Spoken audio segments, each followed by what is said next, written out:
আপনারা এখানে কি করেন? স্যার আমরা এখানে আইএলটিএস এর স্পিকিং করতেছিলাম, কিন্তু আমরা একটা ব্যাপারে কনফিউজড, ইউজ টু এবং উডের ব্যবহারটা। ওকে, ইটস ভেরি সিম্পল, খুবই সিম্পল।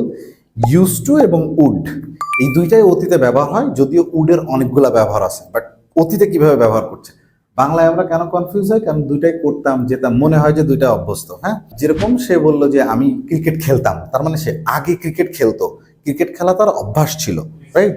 কিন্তু এখন ধরেন খেলে না, তাহলে সেক্ষেত্রে আমরা ইউজ টু ভার্বের প্রেজেন্ট ফর্ম। ক্লিয়ার? যেমন I use to play cricket. কিন্তু উড কি? উড হচ্ছে অতীতে কোনো একটা রিপিটেড ওয়ার্ক, যেটা আপনি মাঝে মাঝে করতেন, রাইট? অতীতে করতেন কিন্তু আপনার অভ্যাস ছিল না। যেরকম বললো যে যখন আমি ছোট ছিলাম তখন আমি ক্রিকেট খেলতাম, তার মানে এটা একটা তার লাইফের একটা স্টোরি বলছে। তাহলে when I was child I would play cricket, I would play cricket.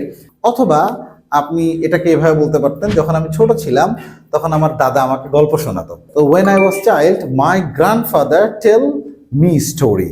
Clear?